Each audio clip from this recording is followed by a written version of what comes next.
بالله من الشيطان الرجيم. بسم الله. السلام عليكم ورحمة الله وبركاته. وعليكم السلام ورحمة الله وبركاته. الحمد لله رب العالمين. الحمد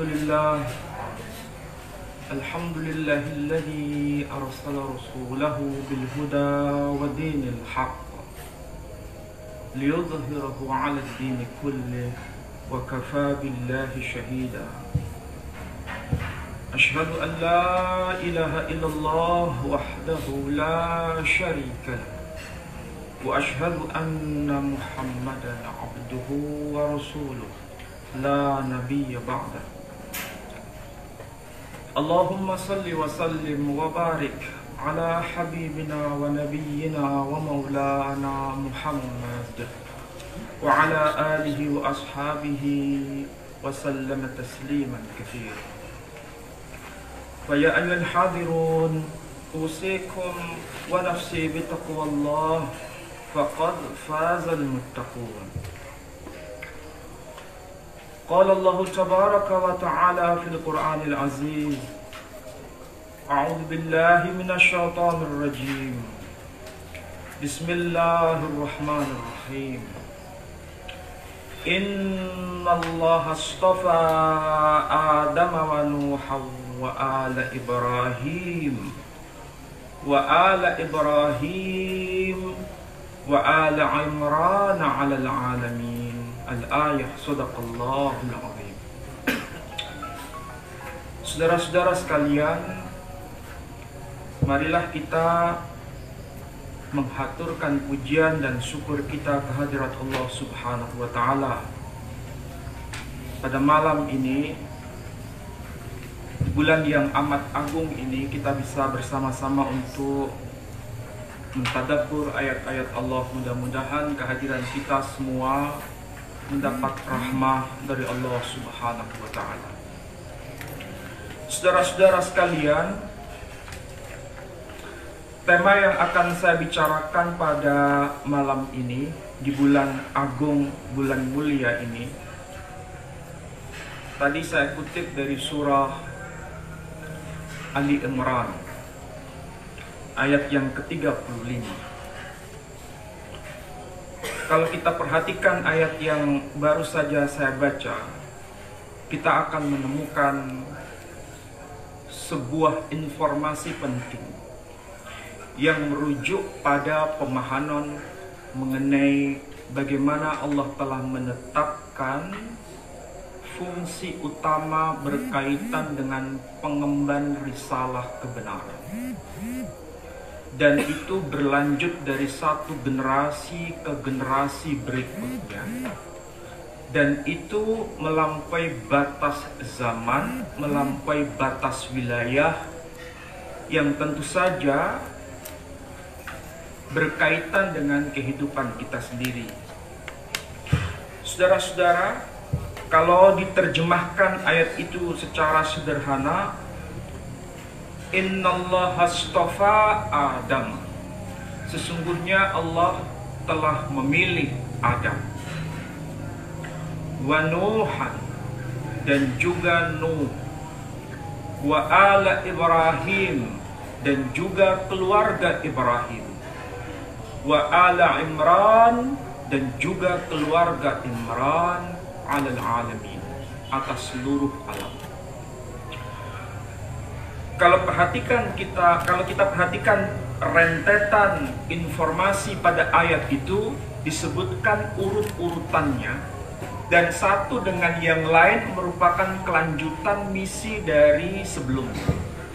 Pertama disebutkan Adam, kemudian berlanjut disebutkan Nuh, kemudian berlanjut disebutkan keluarga Ibrahim, kemudian berlanjut dengan keluarga Imran alal alamin. Saya mulai dari yang pertama, karena ini berkaitan dengan, kalau bahasa kita, merujuk pada pewarisan ilmu dalam konteks tradisi berbudi. Semua kita tahu dalam bahasa sederhana, manusia ini disebut dalam Quran dengan sebutan Bani Adam, artinya keturunan Adam.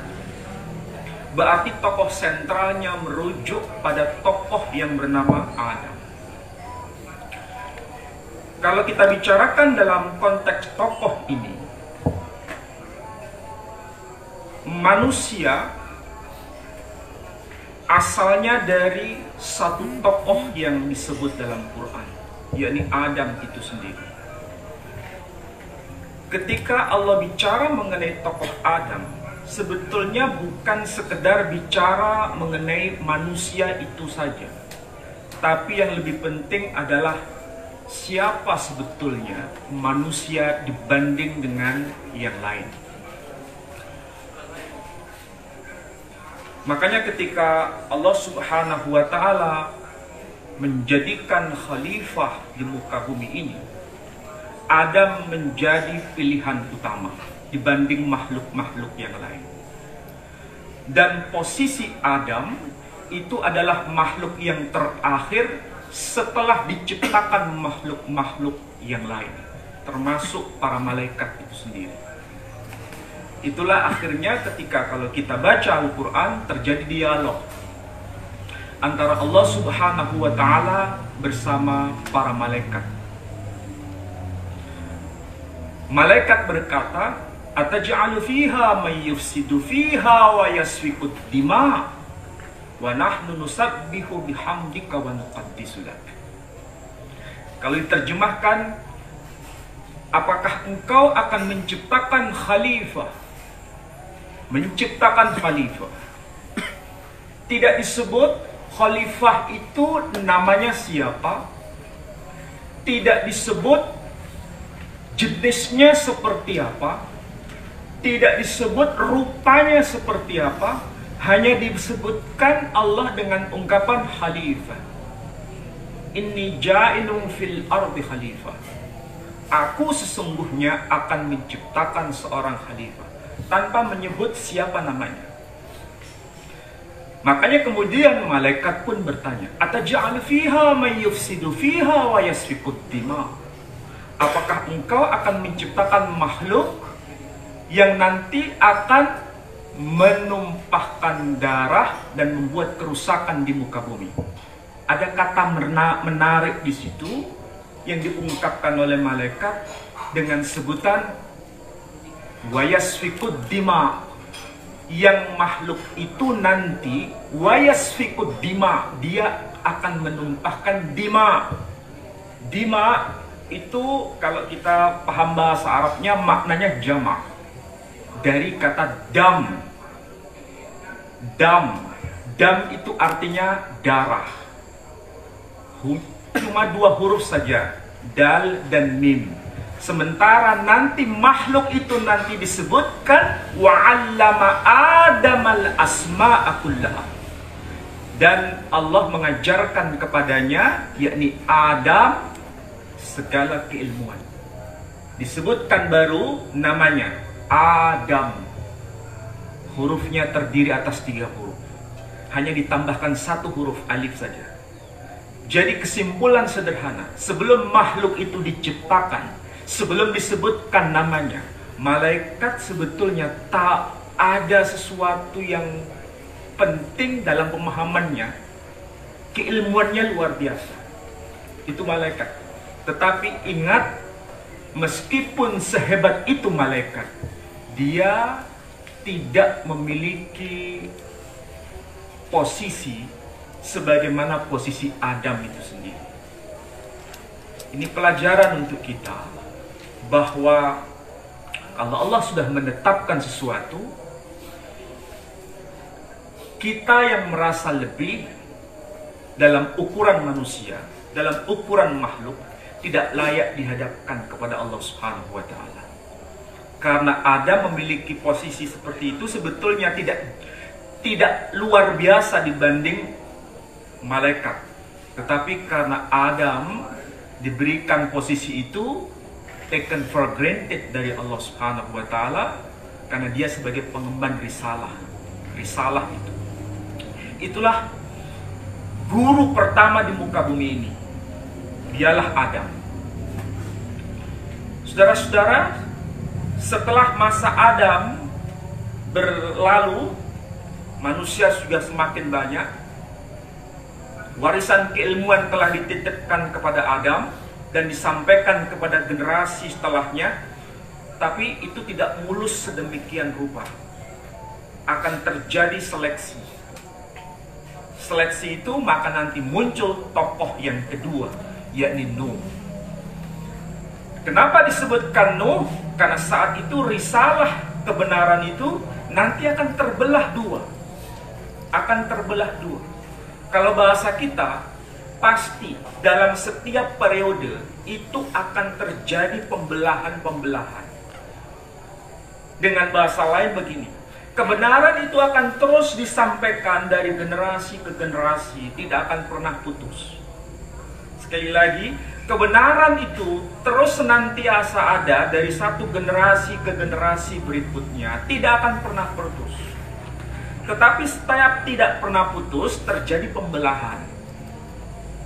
Makanya pembelahan pertama itu terjadi pada masa Nuh. Makanya tidak salah ketika kita bicara mengenai Nuh, bukan hanya kita yang tahu. Yang non-muslim juga tahu mengenai itu. Kalau kita mengenal dalam tokoh Quran, disebut dengan nama Nuh. Kalau saudara kita, misalnya Pak Yevanya, karena beliau orang Nasrani, dia mengenal dengan nama Noah. Saudara kita, Pak Nyoman tidak ada ya? Oh iya, saudara kita Pak Nyoman memang tidak tahu Nuh itu siapa, Noah itu siapa.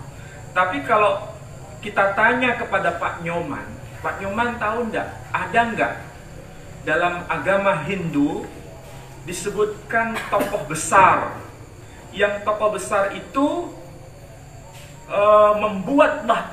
diperintahkan membuat bahtera besar.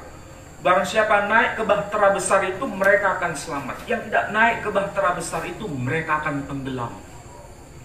Dan itu pada masa Matsya. Kalau sudah begitu, pasti Pak Nyoman akan menjawab, oh itu tokoh yang bernama Manu. Manu. Jadi kalau kita Muslim menyebutnya Nuh, saudara Nasrani menyebutnya Noah, Pak Nyoman akan menyebut itu Manu. Peristiwanya sama, terjadi pembelahan. Mereka yang tidak ikut dalam kebenaran, mereka akan tenggelam di samudra yang luas. Kalau bahasa kita namanya pralaya. Tokoh dalam Hindu itu ada Matsya. Nah, di situ membuat bahtera besar. Jadi mereka yang tidak ikut kebenaran itu, mereka akan tenggelam. Sedangkan yang ikut dalam kebenaran, mereka masuk ke bahtera Nuh dan mereka selamat. Ringkas cerita, kita semua ini yang sekarang ini ada, nenek moyang kita yang sekarang ini ada, sebetulnya itu adalah mereka-mereka yang dulu pernah masuk ke bahtera Nuh, masuk ke bahtera Noah, masuk ke bahtera Manu.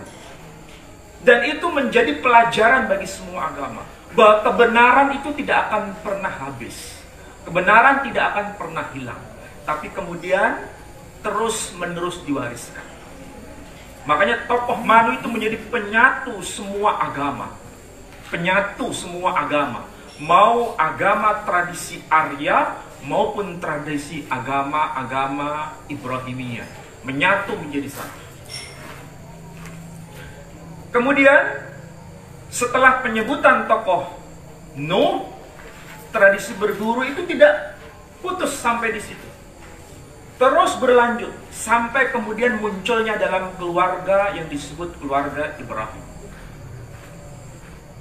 Kalau menyebut keluarga Ibrahim, kita menyebut Ibrahim. Saudara kita Nasrani tidak menyebut Ibrahim, tapi menyebut Abraham. Pak Nyoman tidak menyebut dengan nama Ibrahim, tidak menyebut dengan nama Abraham, tapi menyebut dengan nama Abi. Makanya dalam kitab suci yang namanya Srimad Bhagavatam Purana, atau Bhaviswa Purana disebutkan nama Abhiram Puter Terahan Puter Nahoran. Abhiran Puter Terahan Puter Nahoran. Nah, Pak Nyoman mantuk itu benar saya omongin. Nah, siapa itu Abhiram Puter Terahan Puter Nahoran? Kalau kita dalam tradisi pesantren menyebutnya Ibrahim bin Tarih bin Nahur. Kalau orang Nasrani menyebutnya Abraham bin Terah bin Nahor. Jadi ada Nahor, ada Nahur, ada Nahuran. Ada Tarih, ada Terah, ada Terahan. Ada Ibrahim, ada Abraham, ada Abhiram.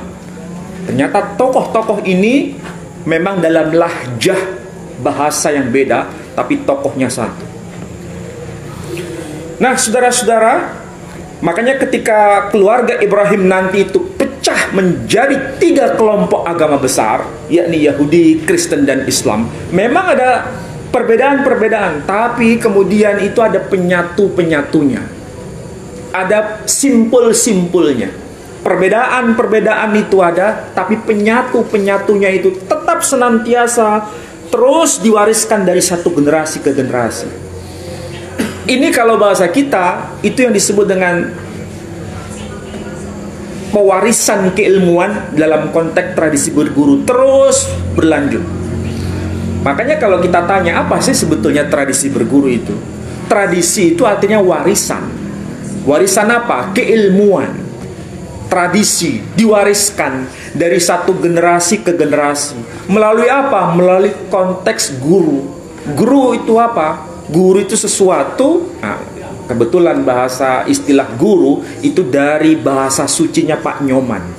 Guru itu artinya yang membimbing, yang memberikan pencerahan, yang memberikan tuntunan, itu guru. Makanya kalau ada guru mesti ada sisya. Ada guru, ada sisya. Apa itu sisya? Di Indonesia menjadi siswa. Jadi antara guru dan siswa itu tidak bisa dipisahkan, terus berlanjut. Sebagaimana Adam dengan Nuh tidak bisa dipisahkan, senantiasa berlanjut. Jadi antara guru dan sisya dalam bahasa Sanskrit atau Indonesia menjadi siswa, itu terjadi relasi. Nah, kalau saudara-saudara yang belajar ilmu hadis, ada yang disebut sebagai sanadul ilm, sanad keilmuan.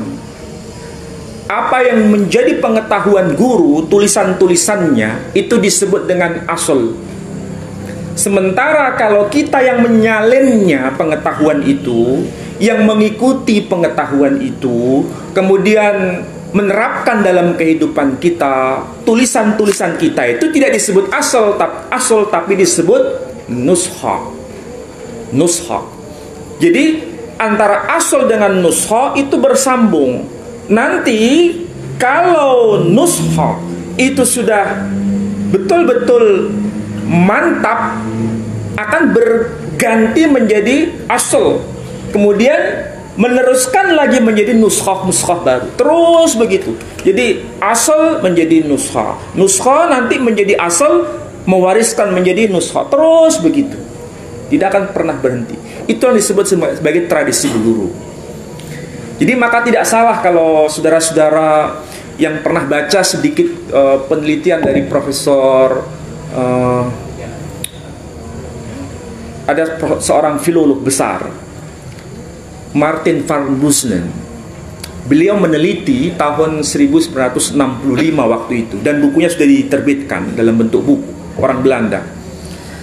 Apa sih sebetulnya kitab-kitab tafsir yang dipakai sebagai acuan di tanah Jawa dan di tanah Madura, itu kitab tafsir apa? Nah, itu dilacak. Ternyata belusuan ke semua pesantren di Jawa maupun di Madura, ternyata tafsirnya itu satu. Apa itu? Tafsir Jalalain. Tafsir Jalalain. Pertanyaannya, kenapa kok bisa tafsir Jalalain? Itu tidak mungkin tanpa sebab. Ketika diteliti ternyata itu ada hubungan siapa yang mengajarkan dan kepada siapa diajarkan. Ketika dirujuk semua data, ternyata antara pesantren satu dengan pesantren yang lain itu saling ada hubungan, saling ada keterkaitan. Makanya meskipun wilayahnya berbeda-beda, tempatnya berbeda-beda, bahasanya berbeda-beda, tafsirnya tetap sama, yakni tafsir Jalalain. Itu menjadi bukti bahwa mereka asalnya itu satu, berasal dari tradisi berguru yang satu itu. Kemudian menyebar kemana-mana, dan itu kemudian tetap diwariskan sampai generasi berikutnya. Makanya tidak salah bila kalau satu pesantren ada kemiripan dengan pesantren yang lain. Ketika dilacak, oh iya, ini pesantren ini dulu jebolan dari pesantren ini, dan begitu seterusnya. Itu pelacakannya seperti itu. Sampai pada tulisan Ronggo Warsito sendiri, tulisan Yosodipuro yang disebut Serat Centini itu di Kraton Yogyakarta dalam huruf Jawa, itu disebutkan nama tafsirnya, tapi tidak ditulis dengan huruf Arab, apalagi ditulis dengan huruf pegon. Saya kira kalau saya sebut pegon pasti paham. Tapi ditulis dengan huruf Jawa, itu ternyata disebutkan istilahnya begini, tafsir Jalalain. Tidak disebut tafsir Jalalain, tapi tafsir Jalalain. Dan disebutkan kitab yang namanya Ihya Ulumuddin. Kenapa disebutkan kitab Ihya Ulumuddin? Kalau kita paham bahasa Arabnya mesti tahu, oh ini kitab Ihya Ulumuddin. Artinya itu menjadi sebuah kitab yang muktabar. Makanya diajarkan di pesantren. Sebabnya apa? Karena tradisi berguru itu. Jadi sekali lagi, saudara-saudara, kalau kita kembalikan pada konteks ayat ini pelajaran berkaitan dengan tokoh yang berikutnya, yakni wa ala Ibrahim, keluarga Ibrahim nanti pecah menjadi beberapa cabang, 3 agama besar, yakni Yahudi, Kristen, Islam. Kalau kita sebagai Muslim ditanya apakah Yahudi sama dengan Islam, ya tidak sama. Tapi apakah ada samanya? Ada samanya juga. Islam dengan Kristen sama atau beda? Ya tentu saja beda. Apa bisa sama? Ya memang tidak sama. Tapi apakah ada sesuatu yang bisa disamakan? Ada. Kenapa kok ada? Karena asalnya dari tradisi berguru yang sama. Dari tokoh siapa? Tokoh yang bernama Ibrahim. Makanya kalau saudara yang pernah umrah sampai ke wilayah Palestina misalnya, pernah masuk ke wilayah Masjid Hebron, Masjid Al-Halil, itu ada masjid tempat kuburnya Ibrahim. Kalau yang ada di Mekah itu bukan kuburnya Ibrahim, tapi makom Ibrahim. Makom Ibrahim itu tempat berdirinya Ibrahim ketika membangun rumah Allah. Wattakhidhu mim maqami Ibrahim musalla, atau bacaan Waras menyebut wattakhadhu mim maqami Ibrahim musalla. Itu makom, artinya tempat berdirinya Ibrahim. Bukan makam kuburan, tapi makom. Sementara kalau yang disebut makam, makbarahnya itu ada di Palestina, yang ada di Hebron. Dan itu jasadnya Ibrahim ada di situ. Istrinya Ibrahim yakni Sarah ada di situ. Anaknya Ibrahim yakni Ishak atau Ishak kita sebut ada di situ. Istrinya Rifka ada di situ. Kemudian cucunya Ibrahim yakni Yakub atau Yaakov menurut orang Yahudi ada di situ. Istrinya yang bernama Rahel juga ada di situ. Itu komplek makam keluarga besar antara anak, cucu dan kakek. Ibrahim, Ishak, kemudian Yakub ada di situ. Dan kalau kita bayangkan sebagai seorang Muslim, ini masih dalam kaitan tradisi berguru. Di situ bukan hanya Muslim yang ada, bukan hanya Muslim yang datang, tapi Yahudi datang ke situ, yang Muslim datang ke situ. Kalau kita Muslim sholat di situ, ketika bertahiyat apa yang dibaca? Allahumma salli ala sayyidina Muhammad wa ala ali sayyidina Muhammad kama sallaita ala sayyidina Ibrahim wa ala ali sayyidina Ibrahim ila akhirih. Itu yang dibaca. Kalau kita bayangkan, kira-kira Ibrahim mendengar enggak ucapan itu? Pasti beliau dengar. Tapi sekaligus di situ ada orang Yahudi yang beribadah, tapi tidak pakai bahasa kita, bahasa Arab ini, tapi pakai bahasa mereka, bahasa Ibrani. Apa yang mereka baca? Mereka berdoa di tempat yang sama. Jadi masjid itu fungsinya dua fungsi. Satu untuk tempat sholat kita, satu untuk tevila, sholatnya versi agama orang Yahudi sendiri.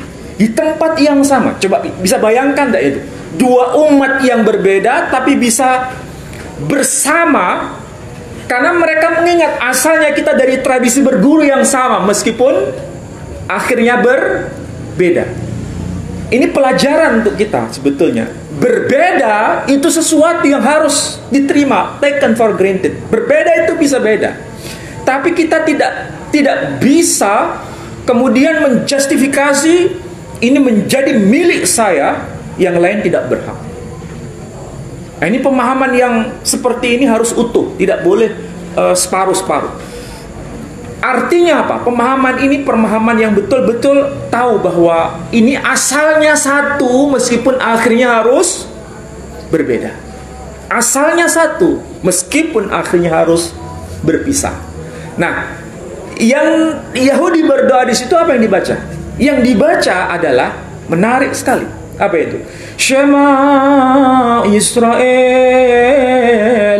Adonai Eloheinu Adonai Echad Elohei Avotenu Elohei Avraham Velohei Yitzhak Velohei Yaakov. Itu kalau diterjemahkan, Shema Israel Adonai Eloheinu. Isma'u ya Israel Allahu ilahuna. Adonai Echad Allahu Ahad. Jadi katakanlah, wahai Bani Israel, sesungguhnya Allah itu benar-benar satu. Itu bahasa kita sama dengan ungkapan tauhid. Yang kedua, baru ada pengakuan di situ. Elohei Avotenu Ilahu Abauna. Jadi ilah bapak nenek moyang kami. Siapa itu? Abraham, Yitzhak, Yaakov. Siapa itu? Abraham, disebut bapak Abraham, kemudian Ishak dan Yakub. Namanya Abraham disebut. Yang Muslim menyebut Ibrahim. Kira-kira seandainya Ibrahim itu dibangkitkan dari alam kubur, dia mendengar dengan dua versi bacaan yang beda. Satu menyebut Ibrahim, satu menyebut Abraham. Hatinya seperti apa kira-kira? Dia melihat seakan-akan keturunannya berbeda jalan. Tetapi dia sebagai pengawal kebenaran asalnya, itu menangis sebetulnya. Kenapa bisa berbeda? Tapi memang itulah sesuatu yang harus terjadi. Tapi di situ mereka bisa bersama-sama. Disinilah makna tradisi berguru itu bisa menjadi filosofi pikir kita. Artinya apa? Manusia tidak lepas dari tradisi berguru, tidak lepas dari itu.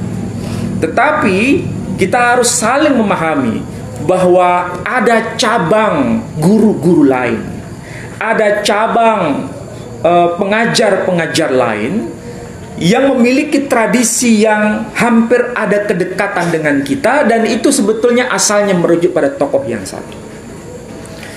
Dan sekali lagi saudara-saudara, hal-hal kayak begitu itu sebetulnya kadang-kadang di luar nalar. Kadang-kadang kenapa kok bisa terjadi? Saya ambil contoh yang paling sederhana saja. Kebetulan masih ada ayatnya lanjutannya ya. Salah satu tokoh dari keluarga Imran, tadi disebut Adam, disebut Nuh, disebut Ibrahim. Dari Ibrahim nanti itu pecah lagi. dari keluarga Bani Israel. Dari Bani Israel itu pecah lagi nanti, pecah lagi. Pecah lagi, apa itu? Munculnya keluarga Imran itu menjadi tanda siapa yang betul-betul setia dengan risalah sebelumnya terus ini, dan siapa yang tidak. Nah, buktinya apa? Kadang-kadang kalau kita masuk dalam konteks ayat itu, kadang-kadang kita sendiri mau menempatkan di mana? Menempatkan di pihak ini atau menempatkan di pihak itu. Contoh ya, sederhana misalnya. Ini ada keluarga Imran. Keluarga Imran ini ayatnya saya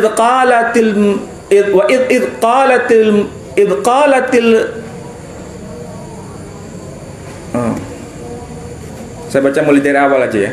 Dzurriyyatan ba'duha min ba'd wallahu sami'un alim.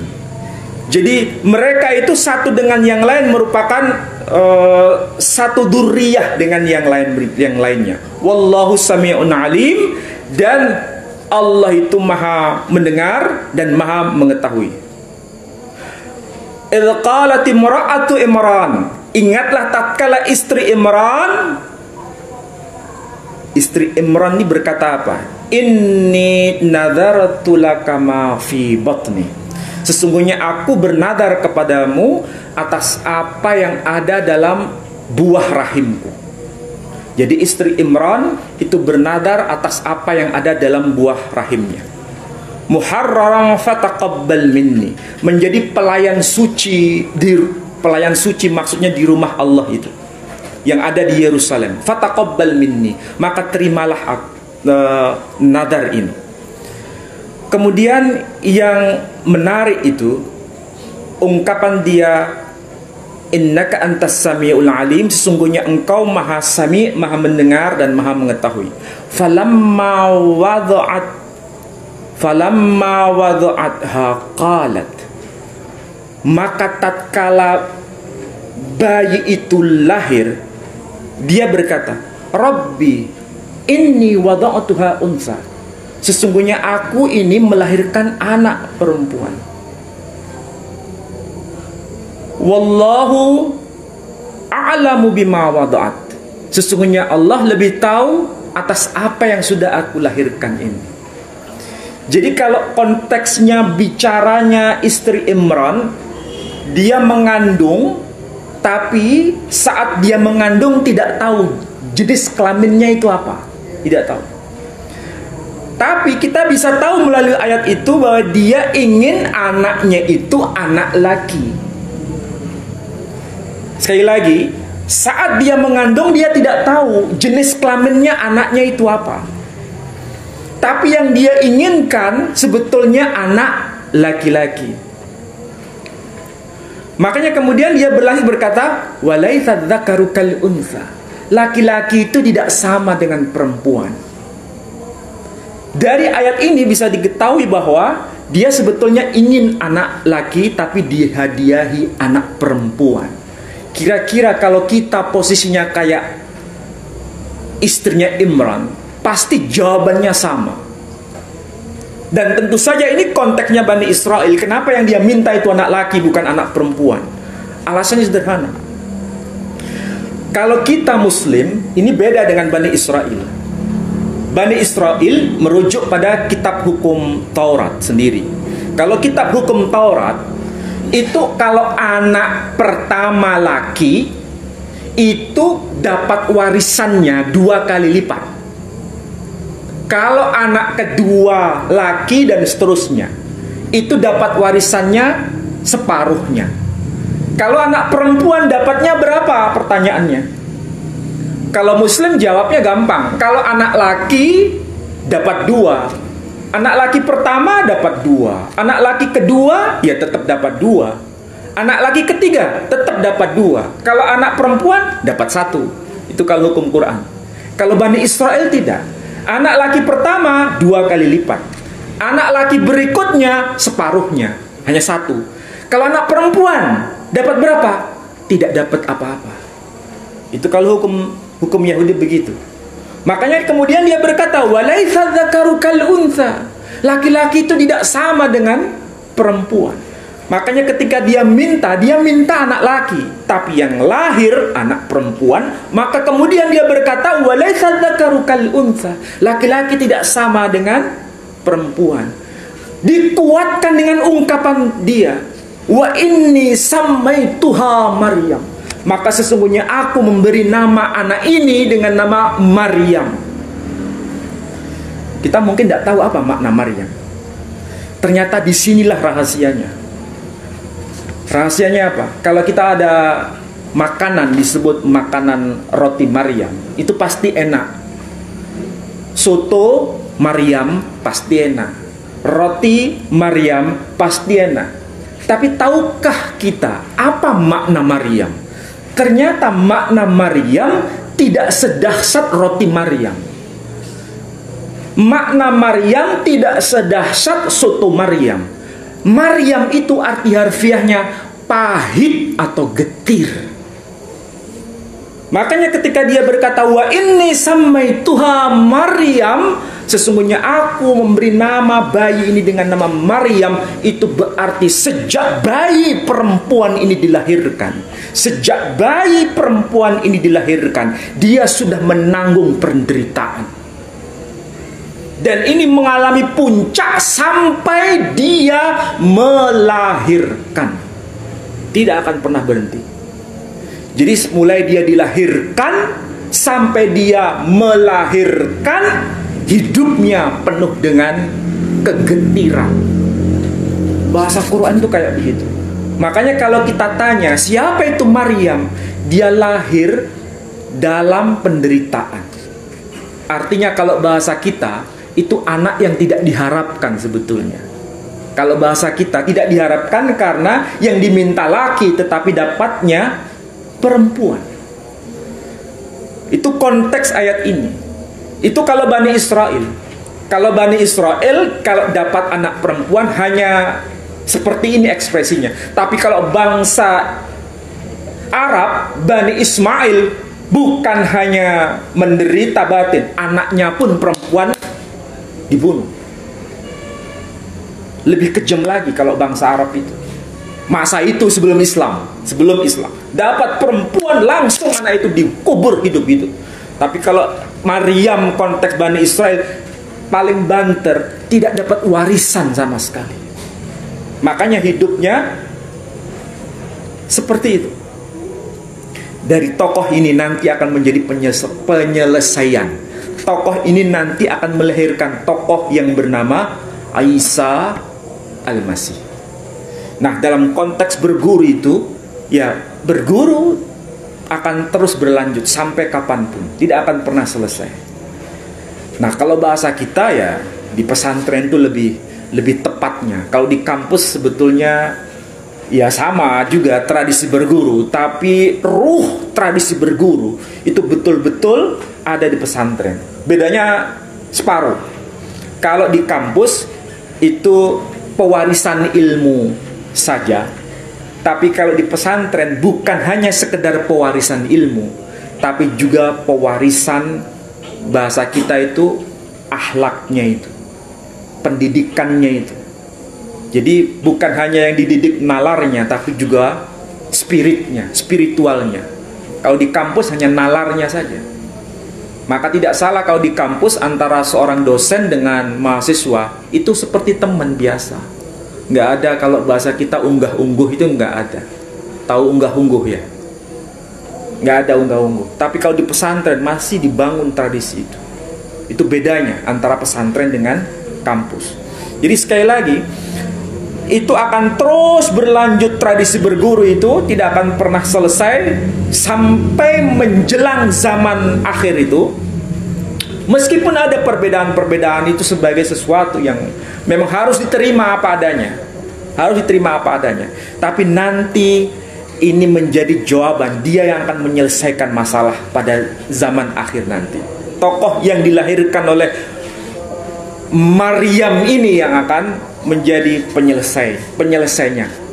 Makanya dalam Al-Quran itu juga aneh ketika menyangkut tokoh yang bernama anaknya Maryam, Isa ibnu Maryam. Itu aneh juga dalam Quran. Dalam surah Ali Imran ayat 53 insya Allah itu ada ayat yang berbunyi inna mathala Isa indallah kamathali Adam khalaqahu min turab thumma qala lahu kun fayakun. Sesungguhnya permisalan mengenai Isa itu serupa dengan penciptaan Adam. Allah menciptakannya dari tanah, kemudian Allah berkata kun fayakun, jadilah, maka jadilah dia. Ayatnya sederhana, tapi di situ mengandung makna yang betul-betul sangat rigid. Kenapa? Di situ disebutkan dua tokoh. Tokoh apa? Tokoh yang bernama Adam dan tokoh yang bernama Isa. Saya tidak tahu kenapa yang menjadi pembanding itu Adam, kenapa bukan yang lain? Apa rahasia di balik itu semua? Kalau kita baca cara membaca Quran yang diajarkan oleh Syekh Imran, itu semakin kita bisa menarik benang merahnya.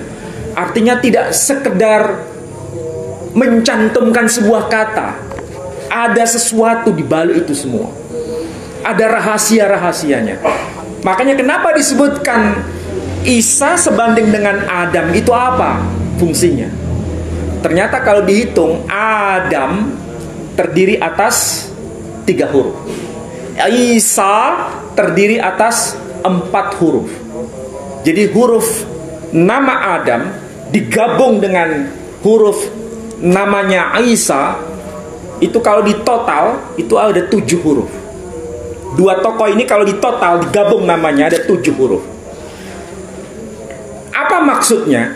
Ketika bicara mengenai dua tokoh yang bernama Adam dan Isa ini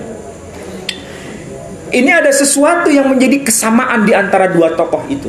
Apa itu? Khalaqahu, penciptaannya. Nah, sebelum bicara mengenai penciptaannya, kata khalaqahu itu diawali dengan 7 kata dan diakhiri dengan 7 kata. Apa buktinya? Inna mathala Isa indallah kamathali Adam. Itu kalau dihitung ada 7 kata. Baru kemudian khalaqahu. Setelah kata khalaqahu diakhiri dengan 7 kata lagi. Min turab thumma qala lahu kun fayakun. 7 kata. Jadi diawali 7 kata, diakhiri dengan 7 kata. Sentralnya adalah ini berkaitan dengan khalaqahu, penciptaannya. Mengenai siapa yang diciptakan, Adam dan Isa. 7 huruf. Ternyata dua tokoh ini ketemu di surah yang sama, di ayat yang sama. Catatan ini, di surah yang sama, di ayat yang sama, itu terletak di surah ini dan di ayat ini. Dan dua tokoh ini dalam Quran, ya, disebutkan jumlahnya sama-sama disebutkan 25 kali. Sama-sama disebutkan 25 kali. Ketemu disebutkan di surah yang sama, di ayat yang sama. Itu kalau dihitung ternyata itu urutan yang ke-7 di dalam Al-Quran. Jadi tokoh ini bukan sekedar tokohnya biasa, tapi cara penyusunan Quran berkaitan dengan tokoh ini luar biasa di situ. Makanya sejak dia sebelum dilahirkan, ibunya pun menjadi tokoh kontroversi. Jadi kalau ada sebuah perguruan, tradisi berguru, ada sesuatu yang kontroversi itu biasa. Tahu maksudnya kontroversi? Ya, ada sesuatu yang tidak mulus, ada sesuatu macam-macam lah. Itu biasa, karena itulah sunnatullah, itu mesti begitu. Kita meletakkan posisi di mana? Siap dengan itu atau enggak? Coba kalau kita bayangkan kita masuk di zamannya ibunya Maryam. Kira-kira kita mau ikut ibunya Maryam atau mereka yang membenci atau mencerca ibunya Maryam? Kita pasti menjawab, ya maunya ikut ibunya Maryam. Iya, maunya. Tapi zaman itu kira-kira posisi kita di mana? Kita masih meraba-raba.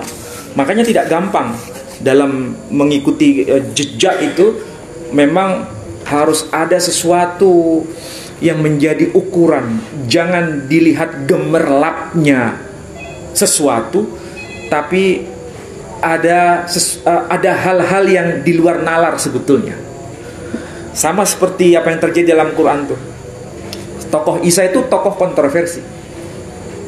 Ketika dia belum dilahirkan, Maryam sudah tahu jenis kelaminnya. Kalau ibunya Maryam itu ketika dia mengandung Maryam, ibunya Maryam tidak tahu jenis kelaminnya.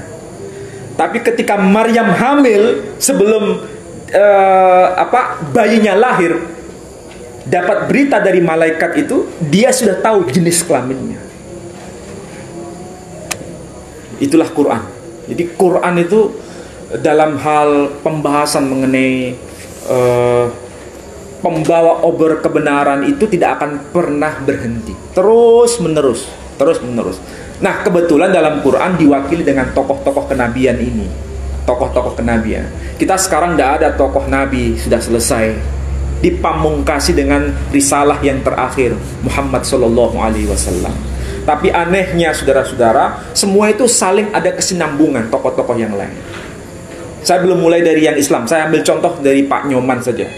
Kalau kita tanya Pak Nyoman, kalau kita tanya ada nggak Pak Nyoman itu tahu mengenai tokoh yang bernama Buddha? Jawabannya pasti, oh ya tahu tokoh Buddha. Tapi kalau ditanya, Buddha itu agama apa? Oh, itu agama Buddha. Agama Buddha. Pak Nyoman agamanya apa? Oh, saya Hindu. Berarti apakah ikut Buddha? Oh enggak, saya nggak ikut Buddha, tapi ikut Hindu. Tapi apakah tahu mengenai Buddha di kitab kitab Srimad Bhagavatam Purana? Oh, ada disebutkan nama Buddha. Jadi dia tahu apa ayatnya. Buddho Nam Jana Sutta. Buddho Nam Jana Sutta. Akan lahir seorang Buddha di negeri Jnana, di wilayah India. Jadi ada tokohnya itu. Tapi meskipun tidak harus ikut itu, ya itu namanya ngikut tradisi yang dia mantap, itu saja. Jadi itulah cara kita memahami realitas ya. Realitas dalam tradisi berguru itu kan kalimatnya sederhana, tetapi ini penuh liku-liku sebetulnya. Kalau ditanya semua orang yang hidup sekarang ini, bisa nggak hidup tanpa seorang guru? Nggak bisa. Kita nggak bisa hidup tanpa seorang guru. Siapapun kita mesti butuh guru. Tidak mungkin tidak. Lepas dari kelemahan, lepas dari kelebihan, semua itu pasti harus kita jadikan rujukan. Cuma masalahnya, seringkali manusia itu ada asobiyah, itu yang paling berbahaya. Nah, kalau sudah asobiyah, itu seakan-akan menjadikan tokoh ini menjadi tokoh yang kebal tanpa dosa.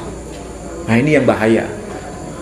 Jadi guru itu penting, yang membimbing kita itu penting, dan itu tidak bisa tanpa melalui yang namanya tradisi berguru. Dan bagaimana kualifikasinya, sebagaimana yang saya pernah sampaikan sebelum acara hari ini, acara sebelumnya, itu paling sederhana yang menjadi kita itu satunya kata dan tindakan. Satunya kata dan tindakan itu yang akan kita pegang. Kalau itu sudah lolos di situ, sudah layak itu. Tapi kalau tidak ada satunya kata dan tindakan, ya itu yang akan menjadi masalah. Jadi tidak muluk-muluk sebetulnya syarat-syaratnya, sederhana. Apalagi kalau hidupnya sederhana, itu lebih gampang kita mendeteksi. Tidak banyak orang bisa hidup sederhana, meskipun bisa tidak sederhana. Tahu maksud saya ya? Tidak gampang orang bisa hidup sederhana meskipun bisa hidup tidak sederhana. Tidak gampang itu. Dan itulah cara kita untuk mendeteksi. Jadi saudara-saudara, sekali lagi, tidak ada setiap pribadi kita ini yang tanpa butuh seorang pembimbing. Tanpa butuh seorang pembimbing. Mungkin istilah yang dipakai Al-Quran bisa macam-macam. Ada Rasul, ada Nabi, disebutkan itu. Kalau dalam keilmuan Islam ya ada ulama. Kalau dalam tradisi Hindu ya ada para sadhu, itu para sadhu dan lain sebagainya. Jadi sekali lagi itu menjadi hal yang patut kita jadikan acuan dalam hidup ini. Patut kita jadikan dalam hidup ini, terutama untuk memahami realitas hidup. Dan yang paling sentral saudara-saudara untuk menjadi pengingat kita tentu hafal lah. Di dalam Al-Quran itu banyak ayat yang memberikan pedoman hidup bagi kita, bahwa risalah itu senantiasa terus berlanjut. Dan kalau dalam konteks Islam itu ada patokannya, Al-Quran sebagai patokan. Makanya ketika bicara mengenai Quran soal tokoh-tokoh begitu, yang saya sebut contohnya tadi soal Maryam saja, mungkin baru hari ini saudara-saudara baru tahu makna nama Maryam. Sering mendengar nama Maryam, tetapi tidak tahu makna di balik nama itu. Ternyata maknanya itu getir, pahit, mulai dari dia lahir sampai dia melahirkan. Jadi mulai dia dilahirkan sampai dia melahirkan, hidupnya itu tidak akan pernah nyaman. Hidupnya penderitaan. Bayangkan, Maryam kayak begitu. Kira-kira bisa nggak di antara kita yang siap menjadi seperti Maryam? Tidak ada yang siap. Kecuali kalau dia sudah disebut orang yang sudah tidak waras. Kalau bahasa kita apa namanya? Jadi memang banyak pelajaran dalam Al-Quran ini supaya kita semakin dewasa dan semakin arif memahami hidup ini. Tidak gampang. Dan sekali lagi bagi saudara-saudara yang tentu saja akrab dengan dunia pesantren ini, menjadi komunitas yang patut menjadi standar hidup, apalagi di zaman akhir seperti ini. Penyiapan zaman akhir ke depan, zaman akhir yang akan datang, itu tidak hanya sekedar kita berpangku tangan sekarang. Kita menyerahkan hidup ini kepada satu komunitas besar, bergabung dalam satu komunitas besar, dan berada dalam perahu besar itu. Cuma masalahnya kita perlu mengintensifkan itu. Perahu besar ini yang saya sebut sebagai rujukan bersama. Memang tentu saja ada kerikil-kerikil tajam ya. Maksudnya banyak orang yang tidak siap dengan seperti ini. Tapi kalau kita seharusnya harus siap bahwa ke depan itu bukan masa-masa yang nyaman. Ke depan itu masa-masa yang penuh tanda tanya besar, penuh huru-hara dan lain sebagainya. Dan itu sudah diperingatkan dalam semua agama. Seperti hal yang sekarang terjadi, itu bukan sekedar peristiwa biasa, tapi peristiwa yang ada by design. Nah, kalau saudara kita yang Muslim menyebutnya zaman Al-Masihud Dajjal ke depan. Kalau saudara kita yang Nasrani menyebut zaman Antikristus atau Antichrist. Atau bahasa aslinya sebetulnya dekat dengan kita. Kita menyebutnya Al-Masihud Dajjal, mereka menyebutnya dengan sebutan Mesiha Dagala. Mesiha Dagala. Nah, masa depan itu akan dipimpin oleh tokoh yang satu dengan yang lain saling mengenal. Saya coba bacakan ya. Tadi HP saya tadi mana ya? Saya bacakan satu teks yang sebetulnya ini sebelum Islam datang. Teks ini sebelum Islam datang, dan ini sudah ada pada abad ketiga sebelum Masehi. Abad ketiga sebelum Masehi. Apa teksnya itu? Teksnya disebut The Dead Sea Scrolls. Dead Sea Scroll itu naskah-naskah gulungan Laut Mati. Laut Mati ya tahu ya. Laut Mati itu ada di wilayah Israel sana. Itu dulu tempatnya umatnya Nabi Lut, yang disebut kaum liwat itu, yang kemudian ditenggelamkan, dijungkir balikkan, kemudian menjadi apa yang disebut sebagai Laut Mati. Makanya disebut the Dead Sea, artinya Laut Mati. Itu kalau kita tidak bisa berenang, kemudian masuk ke laut mati itu tidak akan tenggelam. Kenapa? Karena kadar garamnya tinggi. Jadi kalau kita mau nyemplung ke situ, masuk ke situ, tidak bisa berenang, nggak akan tenggelam. Seperti kita layaknya berada di atas sofa, sambil baca buku pun kita nggak akan tenggelam. Itu di laut mati itu. Sampai hari ini, itu menjadi bukti nyata. Artinya apa? Allah tidak mau menghilangkan barang bukti. Kalau kita sudah di situ, kita diingatkan, ini tempat dulu umatnya Nabi Lut, dan sekarang posisinya sampai hari ini seperti itu. Nah, di sekitar laut mati itu ada gua-gua. Tempat ditemukannya namanya The Dead Sea Scroll, naskah-naskah gulungan laut mati. Nah, naskah gulungan laut mati itu salah satu ayatnya tercantum dalam Quran. Salah satu ayatnya. Ayatnya apa itu? Dalam surah yang namanya surah Al-Anbiya. Surah yang ke-21, ayat yang ke-105. Ayatnya jelas tuh.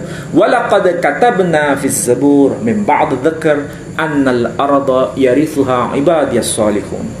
Sungguh telah tertulis dalam kitab Zabur, setelah termaktub dalam Lauhil Mahfuz, apa itu? Bumi ini diwarisi oleh orang-orang yang saleh. Nah, bumi ini diwarisi oleh orang-orang yang saleh. Ini versi Quran. Ternyata ayat Quran ini juga sama termaktub dalam kitab Zabur itu. Nah, kitab Zabur itu yang ditemukan di laut mati itu. Abad keberapa? Abad ke-3 sebelum Masehi. Tentu saja bahasanya bukan bahasa Arab, tapi bahasanya bahasa Ibrani. Sampai hari ini masih tersimpan itu. Cuma kita nggak bisa masuk ke Israel sana karena kondisi kayak begini. Tapi sebelumnya bisa masuk. Jadi di situ tersimpan naskah gulungan laut mati. Salah satunya adalah kitab Zabur itu. Bunyinya persis seperti Quran itu. Bunyinya persis. Shodikin yirithu eres. Orang-orang sodik, orang-orang benar akan mewarisi bumi. Shodikin yirithu eres. Kalau bahasa kita menyebut as-solihun, orang-orang solih itu akan mewarisi bumi. Ada sesuatu yang nampak di situ.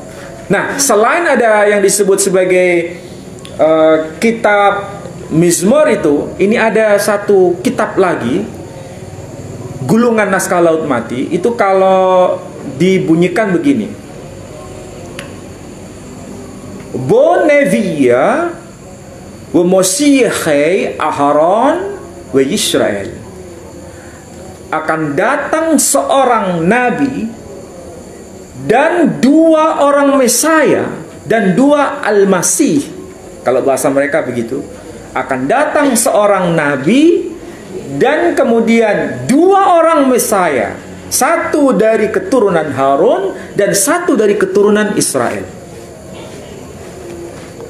Ini sebelum Islam datang. Artinya ini kalau dalam pembacaan Islam, nabi di sini siapa yang dimaksud? Baru setelah nabi ini datang akan muncul 2 orang Al-Masih. Siapa 2 orang Al-Masih? Kalau bahasa kita, ini kan bahasa mereka ya, bahasa Ibraninya. Kalau bahasa kita, Al-Masih ya Al-Masih Isa putra Maryam. Kalau begitu satunya lagi siapa? Kalau bahasa hadis disebutkan Al-Mahdi, karena itu bahasa versi Arabnya. Kalau versi Ibraninya tidak menyebut Al-Mahdi, karena istilah Al-Mahdi kan itu bahasa Arabnya. Ini menyebutnya Al-Masih. 2 Mesia. Nah, 2 Mesia, 1 keturunan Harun, 1 keturunan Israel. Nah, ini baru sekarang saya tulis dan sedang mau selesai. Nanti insya Allah nanti saya sampaikan ke Mbak Zainab. Ringkasnya begini: Al-Masih putra Maryam ini itu dari keturunan Harun. Makanya disebut ya Harun. Disebut ya Harun. Tapi siapa yang keturunan Israel di sini? Wah, itu tidak gampang semua orang menerima. Kenapa? Karena kalau bicara mengenai keturunan Israel di situ, itu ternyata kalau diteliti, dan sudah saya tulis tuh, nasabnya itu nyambung jadi satu. Dari garis Bani Ismail dari garis bapak, dan garis Bani Israel dari garis ibu, nyatu menjadi satu. Jadi keturunan Israel dari garis bapak, keturunan Bani Ismail dari garis bapak, garis ibunya adalah Bani Israel. Dari mana ketemunya? Dari ini. Kalau garis bapak ya dari Rasul Muhammad sallallahu alaihi wasallam. Al-Mahdi min waladi Fatimah, dari keturunan Fatimah. Siapa itu Fatimah? Keturunan Rasul Muhammad sallallahu alaihi wasallam. Ini garis Bani Ismail. Ketemunya di mana? Ketemunya dengan menantunya Nabi, khalifah Nabi. Siapa khalifah Nabi? Sayyidina Ali. Sayyidina Ali itu ternyata bapaknya adalah Abu Talib, ibunya adalah Fatimah. Jadi Fatimah di sini ada Fatimah putrinya Nabi, ada Fatimah ibunya Sayyidina Ali bin Abi Thalib. Sayyidah Fatimah ibunya Sayyidina Ali itu kalau bapaknya adalah Fatimah binti Asad. Tapi ibunya siapa? Ibunya itu ternyata, saya katakan, ibunya itu ternyata adalah Zahna bat Hofnai Hagaon. Siapa itu? Seorang perempuan yang bernama Zahna. Bat, anak perempuan. Siapa? Anak perempuan Hofnai. Hofnai itu nama orang. Dari siapa? Dari Resgeluta, pemimpin dari kaum buangan. Kaum buangan itu siapa? Keturunan Nabi Daud. Jadi secara garis ibu itu dari garis Nabi Daud. Nabi Daud menunjuk Bani Israel, sementara dari sini Nabi Muhammad SAW menyatu menjadi satu. Itu kalau semakin tuh dikupas, kita sebetulnya ada meeting point. Orang Yahudi sampai sekarang menunggu Mesaya. Kita menunggu Al-Mahdi, bahasanya saja yang beda, tapi substansinya sama. Nah, kalau Pak Nyoman tanya, masa depan itu ada nggak orang yang akan muncul di masa depan? Ada. Tidak disebut Al-Mahdi, tidak disebut Al-Masih, tapi disebut Kalki Avatar. Nah, kalau disebut Kalki Avatar, Pak Nyoman mesti paham, oh ya, nanti akan datang Kalki Avatar. Semua agama kayak seperti itu. Dan tentu saja itu menunjuk pada masa akhir zaman itu. Nah, sebelum masa itu terjadi, sekarang adalah masa persiapan. Nah, masa persiapannya seperti apa? Apakah kita hidup sendiri-sendiri? Tidak mungkin kita hidup sendiri-sendiri. Kalau kita hidup sendiri-sendiri, itu akan menjadi malapetaka besar dalam hidup ini. Nah, salah satu cara supaya kita tidak bisa hidup sendiri, tapi hidup bisa bersama-sama, adalah membangun dan membesarkan tradisi berguru itu. Nah, tentu saja itu tergantung dari saudara-saudara mau seperti apa polanya. Ya, tentu saja yang sudah diajarkan di sini mudah-mudahan itu menjadi pemicu bagi saudara-saudara untuk semakin memantapkan itu. Sekali lagi, tidak ada manusia hari ini yang tidak memerlukan guru. Saya pun sampai hari ini memerlukan guru. Tidak ada siapapun hidup ini tidak memerlukan guru. Mesti butuh guru pembimbing. Kalau sudah meninggal butuh guru lagi. Guru saya sudah meninggal, Kiai Haji Abdullah Wasian, usia 91 tahun.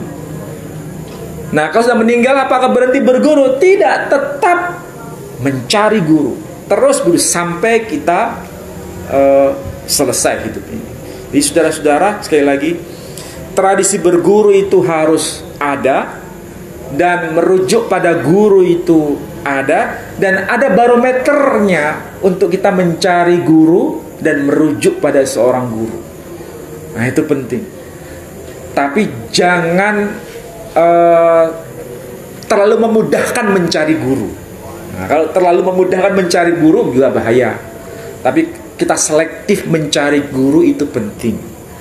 Dan salah satu barometernya yang kemarin saya sudah katakan, satunya kata dan tindakan. Dan itu saya kira menjadi ukuran bagi kita semua. Baik saudara-saudara, mudah-mudahan apa yang saya sampaikan ini manfaat untuk kita semua. Barangkali ada forum tanya jawab untuk bisa ditindaklanjuti. Ada yang mau bertanya?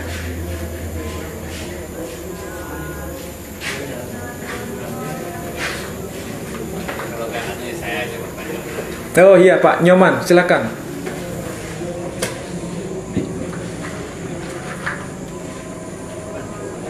Assalamualaikum. Terima kasih atas kesempatannya. Walaupun di sini itu kita berbeda agama, tapi sebetulnya pemahamannya banyak hal yang saya dapatkan juga.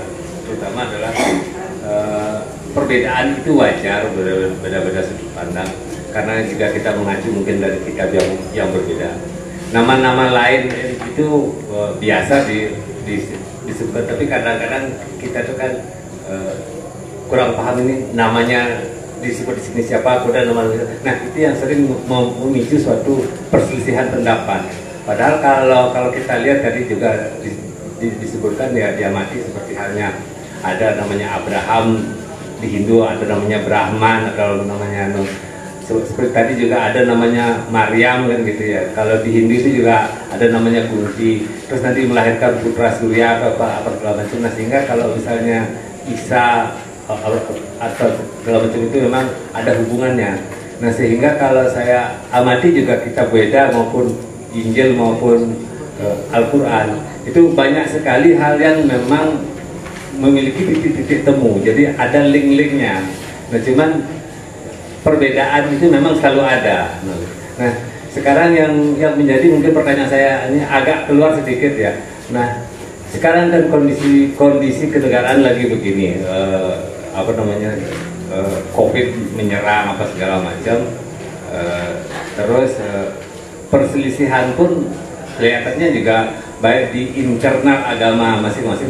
Di Hindu juga ada perselisihan, di Islam saya lihat kalau dia mati itu banyak juga perselisihan itu. Nah, apakah ada langkah-langkah untuk menyelesaikan suatu perselisihan ini sehingga kita itu bisa hidup rukun damai bersama?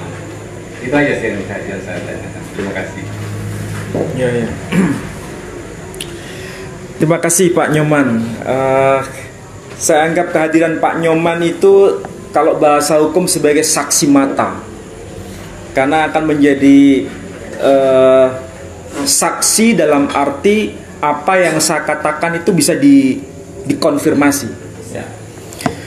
Saudara-saudara, untuk langkah sederhana, memang pertanyaan Pak Nyoman itu menyadarkan kita bahwa perbedaan itu sesuatu yang niscaya. Perbedaan itu sesuatu yang niscaya. Jadi tidak bisa dihilangkan perbedaan-perbedaan itu. Tapi dari perbedaan itu sebetulnya ada konfirmasi bahwa asalnya itu satu. Jadi sekali lagi, perbedaan itu pasti ada, tapi bisa dikonfirmasi asalnya itu satu. Makanya kalau dalam teks agama Islam misalnya, ada ayat yang berbunyi Qul huwallahu ahad, katakanlah Allah itu satu. Allah itu nama Tuhan dan Tuhan itu satu. Jadi ini konsep Islam. Dan kebetulan saya punya kitab Quran tapi terjemahan bahasa di India. Itu diterjemahkan begini. Abko dijiye kewa Allah ek hi hai. Katakanlah bahwa Allah ek hi hai. Allah itu ek, satu.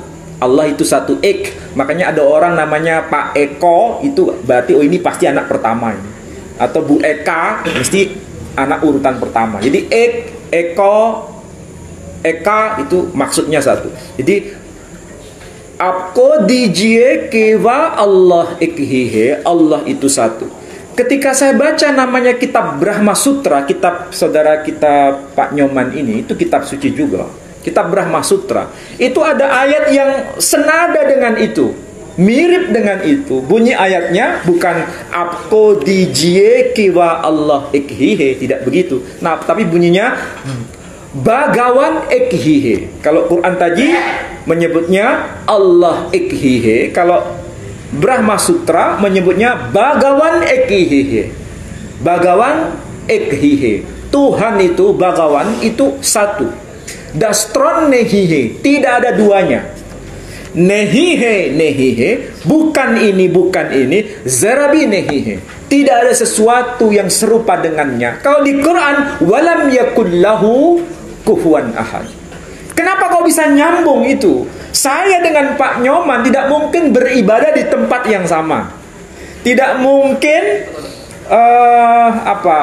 melakukan ritual-ritual yang sama. Tetapi kita bisa bersama dalam satu konsep.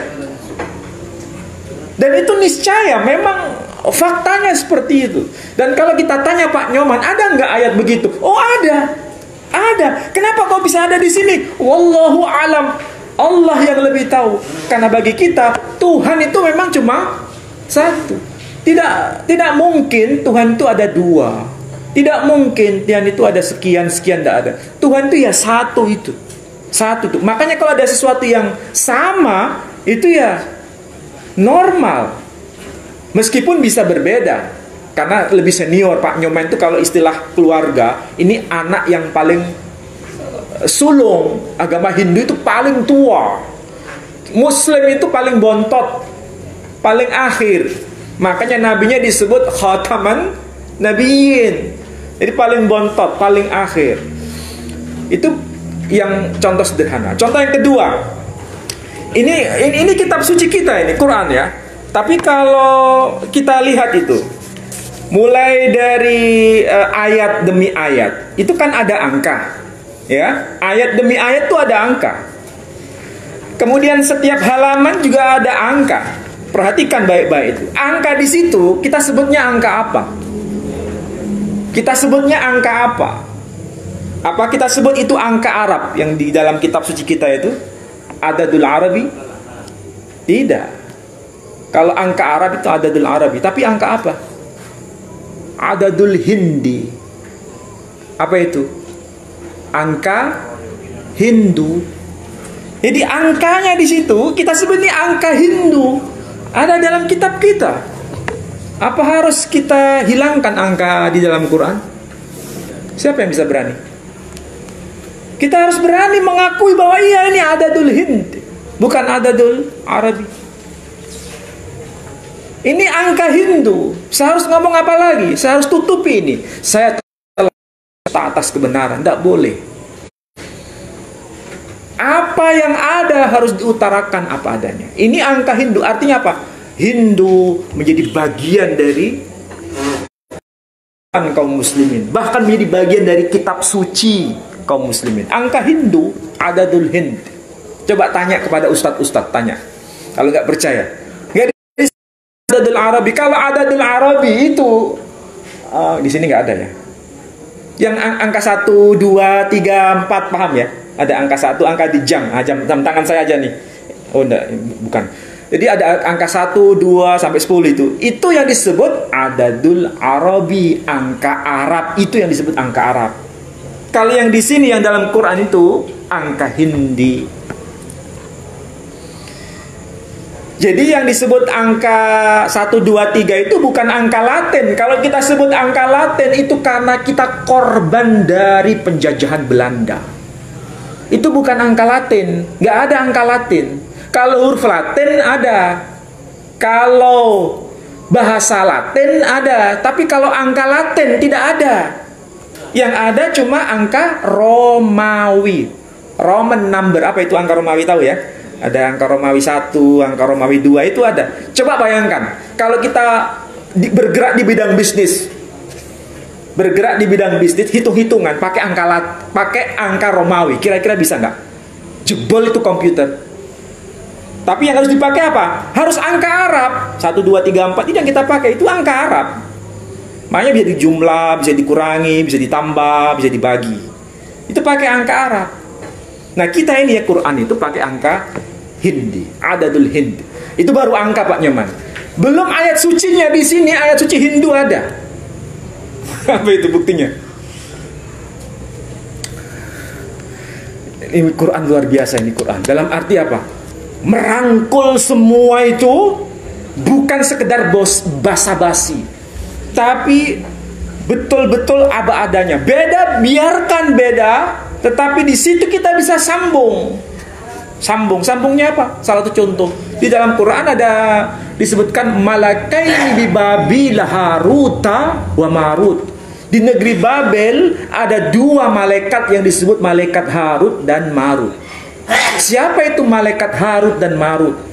Ternyata malaikat Harut dan Marut, kalau kita baca kitab para ulama terdahulu, ulama klasik, misalnya Al-Imam Jalaluddin As-Suyuti dalam kitabnya Al-Itqan fi Ulumil Quran, itu disebutkan Marut itu adalah nama dari bahasa Sanskrit. Kalau nama dari bahasa Sanskrit itu nama apa? Ternyata itu nama dewa. Dewa apa? Dewa Marut. Makanya Demaruta. Nah, coba ini ada cross check. Jadi yang saya omongkan bukan dusta. Apa? Benar. Beliau pun tahu ada Maruta, Dewa Maruta. Nah, kalau kita tanya Dewa Maruta itu apa? Dewa Maruta yaitu statusnya kayak malaikat, cuma menyebut dengan sebutan dewa. Karena istilah dewa dari kata dev. Apa itu dev? Dev itu artinya sinar, cahaya. Sedangkan kita malaikat itu diciptakan dari apa? Cahaya. Loh, ada ketemunya di situ. Kita menyebut Marut, malak Marut, malaikat Marut diciptakan dari cahaya. Beliau taunya Dewa Maruta. Dewa Maruta artinya diciptakan memang asal dari cahaya. Tapi Tuhan yang maha segala-galanya disebut Mahadev, maha segala-galanya. Cahaya di atas cahaya, Mahadev. Di situ ada ketemuan. Berarti asalnya apa? Dulu kita dengan Pak Nyoman, keluarga besar Hindu dulunya awalnya asalnya satu tradisi besar. Tapi kemudian pisah. Tapi ada meeting pointnya di situ, benang rantainya kelihatan. Mengenai pilihan saya ada di sini, Pak Nyoman ada di situ, itu karena pilihan. Harus saling menghargai, bukan saling meninju sana, meninju sini. Nah, ini yang nggak boleh. Nah, kita diajarkan apa? Tahu saya berada di sini, saudara berada di situ. Kita sama-sama tahu asalnya satu, meskipun kita bisa berbeda. Itu yang saya maksud dengan cara pemahaman inklusif, baik sesama Muslim sendiri, apalagi di luar Muslim. Macam-macam Islam itu, macam-macam Hindu itu, macam-macam agama itu. Tetapi kita harus tahu asalnya kita adalah satu. Yang penting paling dasar, ingat itu tokoh yang bernama Manu, tokoh yang bernama Noah, tokoh yang bernama Nuh. Kan tokohnya ya satu itu saja, tapi disebut dengan sebutan yang beda. Kayak kita lah, orang Jawa dengan Madura. Itu sama nggak Jawa dengan Madura? Sama nggak? Nggak sama. Ngomongnya saja beda. Tapi kita harus tahu dulu mbah kita itu satu. Mbah kita itu asalnya satu. Buktinya sampai sekarang masih kita tahu. Orang Indonesia kalau menyebut lawang itu kan pintu. Orang Jawa menyebutnya apa? Lawang. Orang Madura menyebutnya apa? Labeng. Berarti orang Jawa dan Madura dulu satu. Kemudian pecah. Pecah jangan ditangisi. Itu harus diterima. Kita bisa beda, tetapi sebetulnya kita asal dulu satu. Jadi antara Jawa Madura dulu mbahnya satu, makanya bahasanya nyambung, tradisinya nyambung. Kita mau orang Jawa menyebut sedoyo, orang Madura menyebut sedeje. Kita orang Jawa menyebut bawang, orang Madura menyebut bebeng. Bener Ki? Ki. Saya bisa dikit-dikit soalnya. Jadi artinya apa? Kenapa kok itu ada semua? Karena sekali lagi Allah tidak mau menghilangkan barang bukti. Ketika ada orang tahu loh, bawang kok sama dengan bebeng, lawang kok sama dengan labeng. Oh, berarti dulu itu Jawa dan Madura itu satu keluarga besar awalnya. Berarti menjadi bukti itu. Ini kalau bicara yang bukan agama. Kalau bicara agama lebih kelihatan lagi.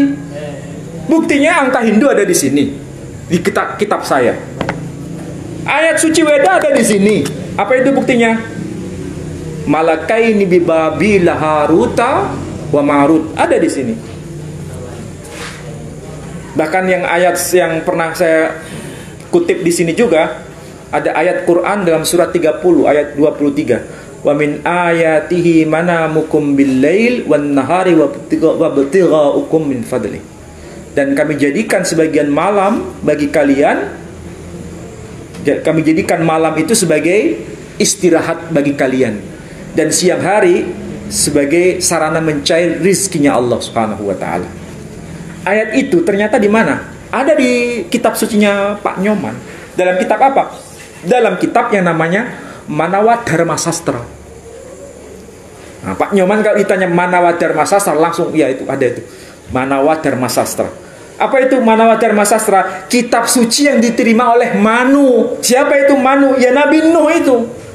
Bunyinya apa di sana? Ada pernyataan Ratri Swapnaya Butanam Restayai Karyama Namaha. Jadi itu ayatnya ada. Kami jadikan malam sebagai istirahatmu, dan kami jadikan siang hari menjadi mencari rezekinya Allah, mencari rezekinya Tuhan. Nah, ada meeting pointnya. Belum lagi kita bicara Syekh, belum lagi kita bicara Shinto. Jadi agama itu macam-macam. Asalnya cuma satu. Asalnya. Jadi kesimpulannya, apakah semua agama sama? Tidak. Semua agama nggak sama. Tapi asalnya sama. Sama seperti tradisi berguru ini. Tradisi berguru satu dengan yang lain ada beda-beda, itu ada. Baik dalam level kecil maupun level besar. Tetapi kita harus tahu bahwa asalnya dulu kita itu satu. Asal tidak menjustifikasi. Nah itu yang bahaya. Kalau sudah menjustifikasi, nah itu bahaya. Mudah-mudahan saudara-saudara ini menjadi aset bangsa ke depan untuk bisa memberikan pencerahan bahwa kebenaran itu pasti terus berlanjut. Ya, nggak akan pernah putus. Tapi tentu saja kita harus toleransi satu dengan yang lain. Baik dalam konteks sesama kaum muslimin maupun di luar kaum muslimin. Sebagai seorang muslim sederhana, sebagai penutupnya, Islam itu menurut pemahaman saya bukan sekedar agama ritual. Kalau agama ritual ya sekedar ritual, hanya fikih oriented saja, berhenti di situ. Tapi Islam itu bukan sekedar agama ritual, tapi lebih dari itu. Sebagai agama apa? Agama peradaban. Kalau sebagai agama peradaban, peradaban ini dibangun di dalam konteks itu. Makanya muncul ada angka Arab, ada muncul angka yang disebut angka 1, 2, 3 itu. Itu kan konteksnya konteks peradaban. Dan masih banyak yang lain.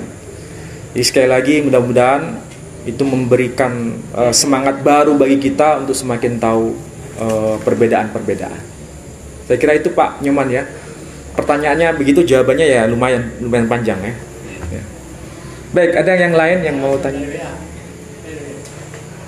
Dua orang penanya, bisa saya bacakan aja. Kita harus habis. Orang pertama, satu ada yang mengatakan bahwa Pakai mic-nya. Oh, belum saya. Baca dulu.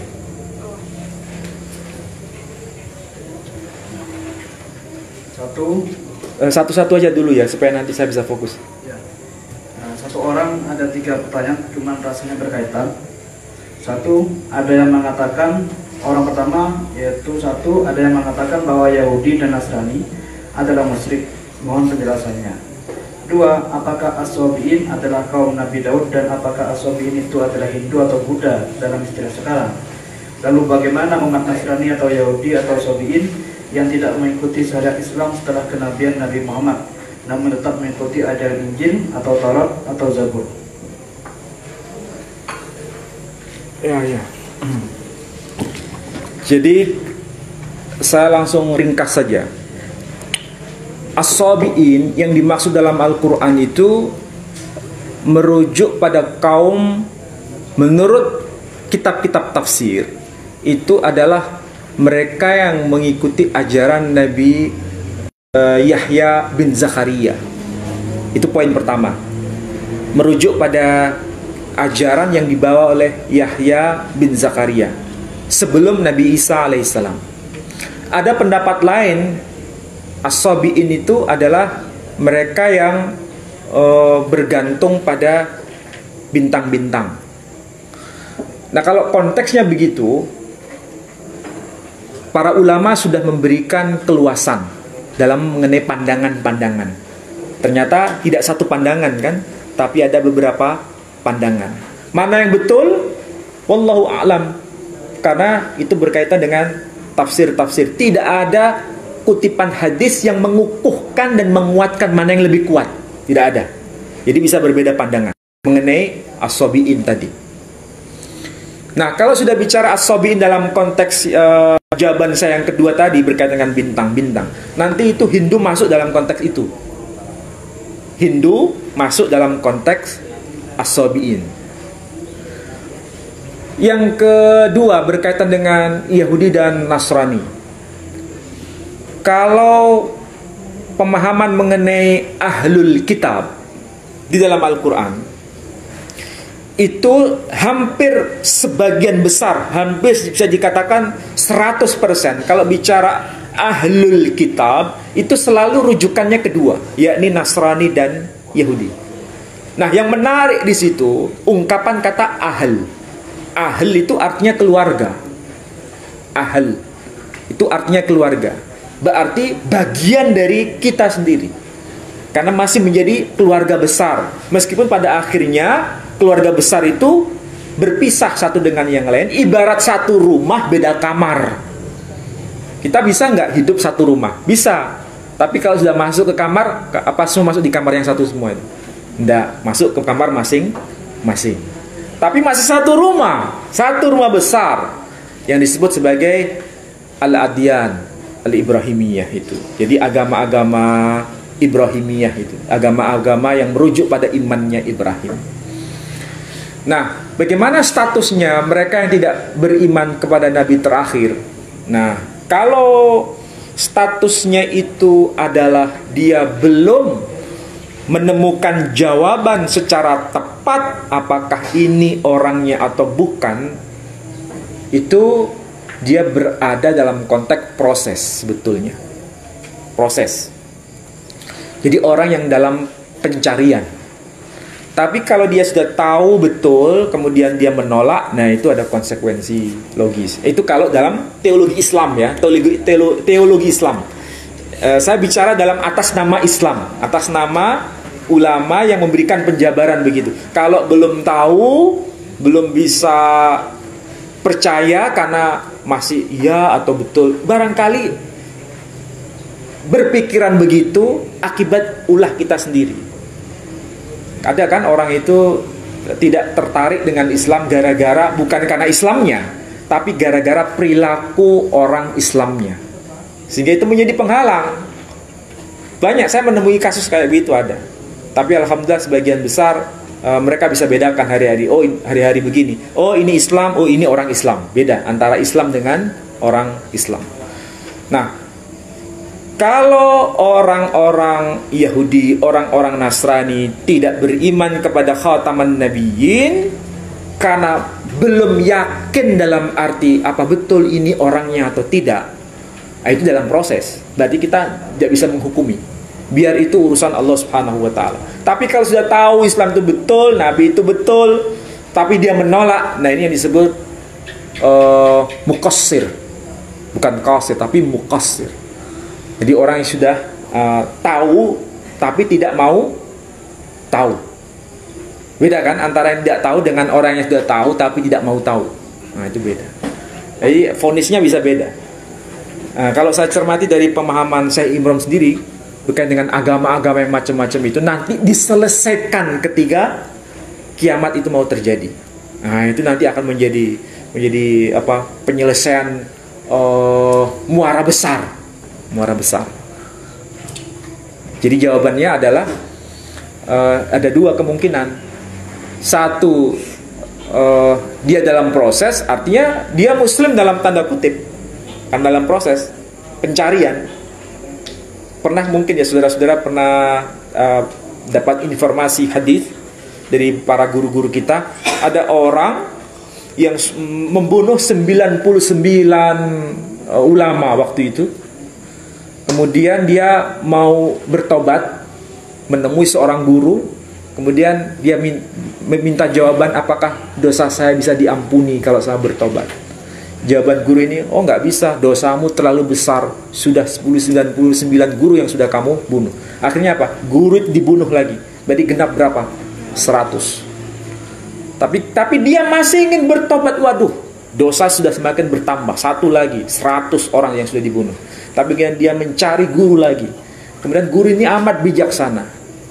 Dia singkatnya, kamu harus pindah dari wilayah itu, tinggalkan maksiat dari wilayah itu, pergi ke wilayah lain. Nah, dia ikuti itu. Belum nyampe ke wilayah yang dituju, dia meninggal di tengah jalan. Malaikat akhirnya berebut, ini mau dimasukkan kemana? Neraka atau surga? Dia berbuat baik belum? Baru hanya niat untuk berubah. Diganjar apa? Surga. Nah, sama dengan orang penelusuran agama juga begitu. Kalau dia proses itu, hukumnya Allah sendiri yang lebih tahu. Kita nggak boleh menghukumi. Tapi kalau itu sudah tahu betul, tapi kemudian dia nolak, nah itu sudah mukosir orangnya. Saya kira itu ya jawaban dari saya. Kemudian pertanyaan kedua, di agama Islam, Kristen, dan Hindu, Buddha, dan lain-lain, di setiap agama akan ada Al-Masih, Avatar, dan lain-lain. Apakah kita sebagai orang Islam percaya, yakni yakin terhadap kitab-kitab yang menjelaskan sesuatu yang ada di kitab Hindu, Buddha, Kristen, dan lain-lain? Secara tidak langsung, sebetulnya jawabannya sudah terjawab itu.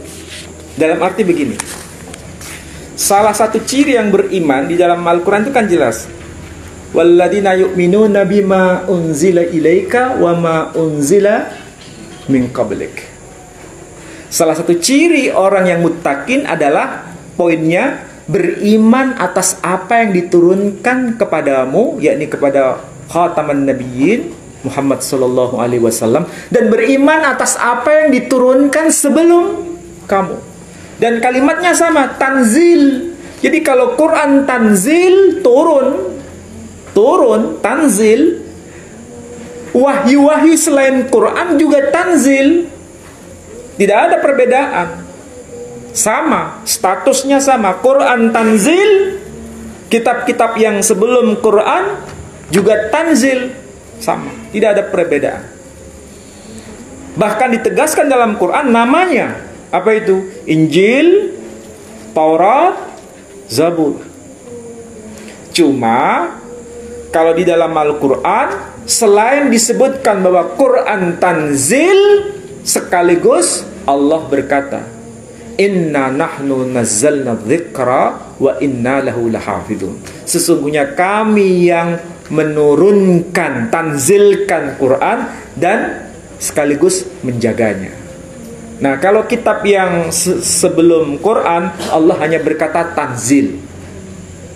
Makanya ada informasi dalam Quran, kitab sebelumnya adalah yuharrifuna ammawadhihi. Nah, itu saya kira menjadi kesimpulannya. Jadi perbedaannya ada, kesamaannya juga ada. Nah, kalau berkaitan dengan konsep yang tokoh besar ini, itu ternyata bukan hanya dalam Quran yang bicara, tapi agama-agama semua bicara mengenai tokoh besar itu, meskipun dengan sebutan yang berbeda.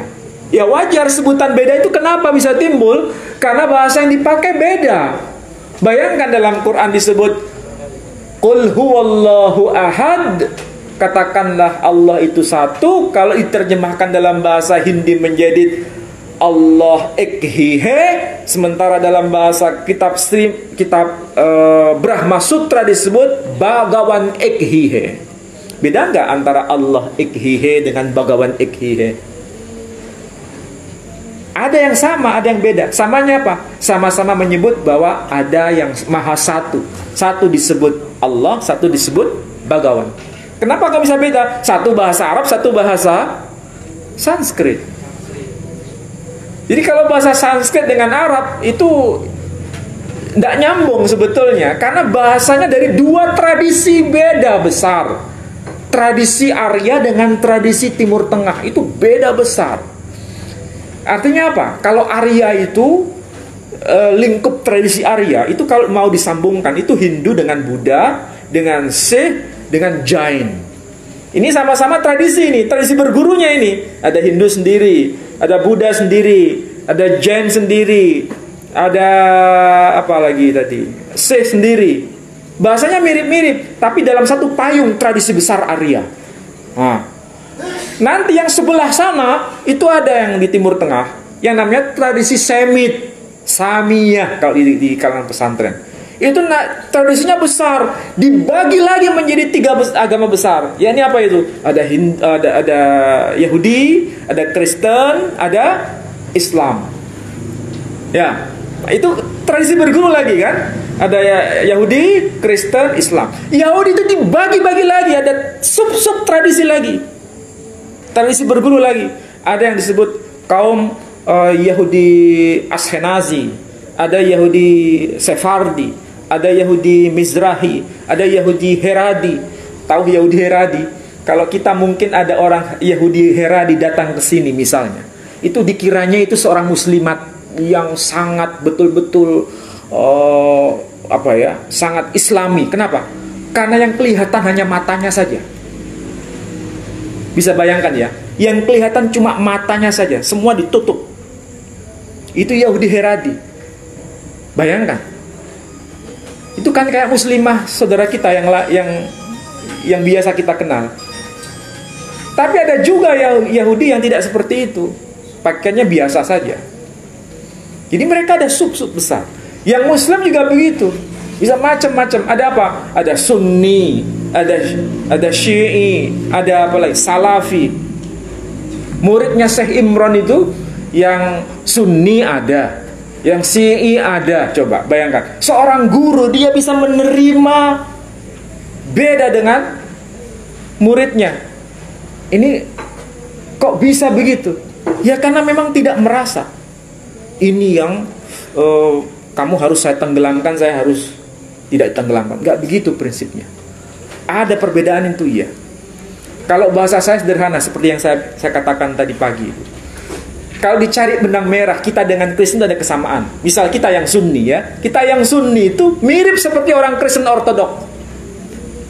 Kita Muslim Sunni itu mirip seperti Kristen Ortodok. Tawasul boleh. Kristen Ortodok ada tawasul. Ziarah kubur Sunni itu boleh. Kristen Ortodok ada ziarah kubur. Kalau yang Syi'i itu seperti Katolik, harus ada pemimpin tertinggi. Nah, jadi ada pemimpin tertingginya, ada pausnya dan sebagainya. Nah kalau dicari kesamaan ada, sama-sama ziarah kubur, sama-sama tawasul dan sebagainya. Ya. Tapi kalau di kalangan Kristen ada yang namanya Protestan. Nah, kalau Protestan itu tidak boleh ziarah kubur, tidak boleh tawasul, karena itu dianggap musyrik. Itu yang Protestan. Ini kalau di Islam itu sama dengan Salafi. Jadi ada yang disebut Muslim Protestan itu ada. Ada yang disebut Muslim Katolik itu ada. Sebaliknya ada yang disebut Kristen Sunni itu ada. Ada yang disebut Kristen Syi'i itu ya Katolik itu Kristen Syi'i. Jadi dunia ini ada tradisi-tradisi besar, ada tradisi-tradisi kecil. Kita mau menempatkan di mana? Nah, kalau kita mau menempatkan seperti kacamata kuda, yang lain itu seakan-akan menjadi tidak punya makna.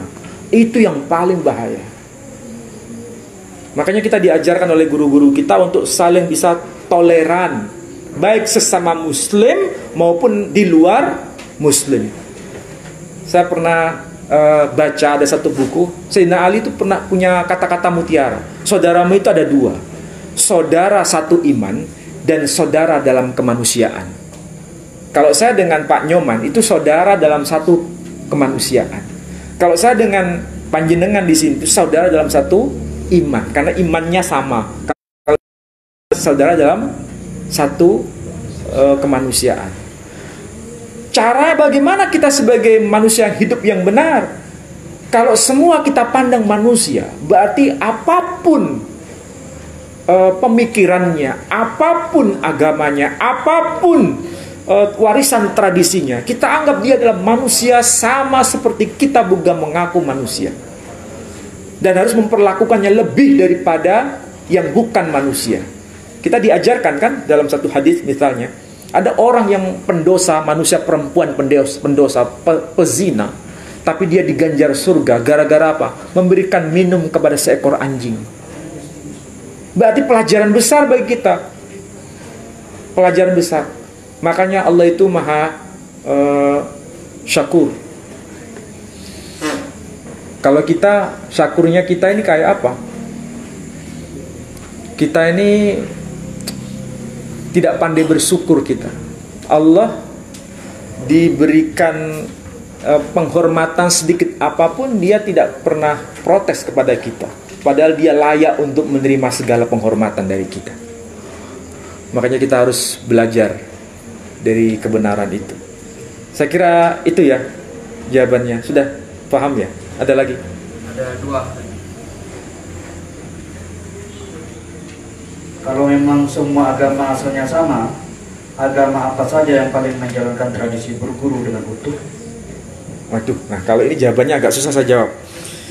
Karena ini harus betul-betul membayangkan semua harus kita pelajari. Dan itu butuh yang namanya kerja keras dan betul-betul rigid.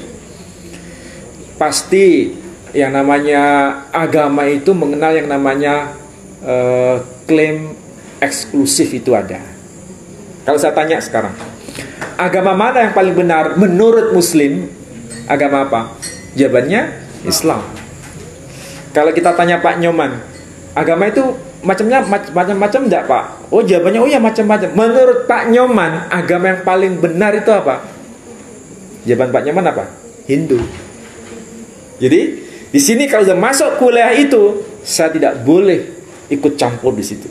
Nah itu perlu pemahaman yang lebih arif lagi. Bukan berarti saya menyamakan semua agama dulu, enggak.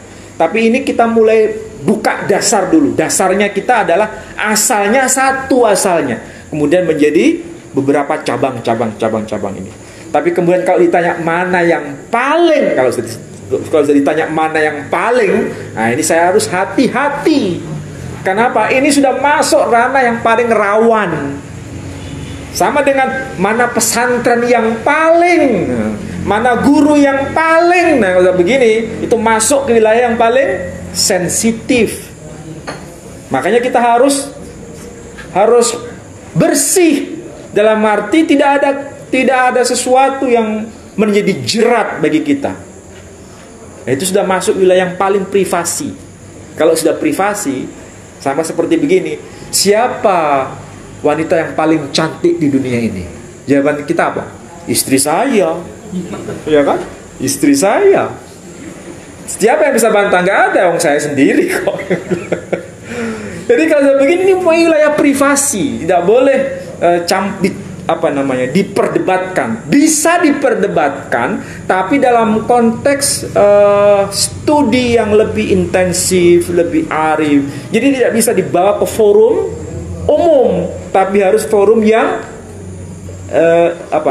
sempit. Ya, saya nggak bisa jawab secara pasti, tapi hanya memberikan rambu-rambu saja. Kemudian katanya Kristen masuk Indonesia oleh VOC, tapi kenapa banyak istilah menggunakan Arab? Seperti Injil disebut Alkitab, ada jemaat, Roh Kudus, ada juga Allah. Baca Allah. Begini, antara Kristen dengan Islam masuk ke Indonesia itu dulu Islam. Jadi Kristen datang itu masa setelah Islam datang ke Indonesia. Jadi yang mempengaruhi bahasa kita, bahasa di Jawa, bahasa di Madura, bahasa-bahasa di daerah itu yang memberikan pengaruh besar ya bahasa Arab waktu itu. Kalau tidak percaya, silakan buka kamus besar bahasa Indonesia. Pelajari satu kata demi satu kata. Nanti kalau kita ngerti bahasa Arab mesti tahu, tuh ini pengaruh bahasa Arab, ini pengaruh bahasa Arab. Mesti ada itu. Mubasir dari bahasa Arab. kursi bahasa Arab. Siapa lagi? Waktu bahasa Arab. Bahasa waktu bukan apa? Kemudian apa lagi? Masih banyak. Maksud itu apa? Bahasa Arab. Banyak. Yang pengaruh bahasa Belanda itu kebanyakan informasi yang berkaitan dengan soal-soal hukum atau sesuatu yang dikaitkan dengan munculnya hukum. Misalnya kata apa itu? Misalnya kata sepatu. Kemudian kata apa lagi? Kantor. Makanya kalau kita ke Malaysia nggak ada kantor kan? Yang ada kedai. Ya. Kalau di sini kantor, di sana kedai. Atau pejabat ya, pejabat. Jadi sekali lagi, pengaruh Belanda itu karena munculnya belakangan, berarti agama Kristen baru masuk belakangan. Kemudian mereka ketika masuk ke Indonesia, ya tentu saja menggunakan bahasa yang sudah akrab. Pengaruh bahasa Arab kan sudah akrab, makanya istilah bahasa Arab diadopsi. Makanya kalau Alkitab yang sekarang itu beda dengan Alkitab yang tahun 60-an. Kalau 60-an itu masih pakai istilah zakat, masih pakai istilah sholat, masih pakai istilah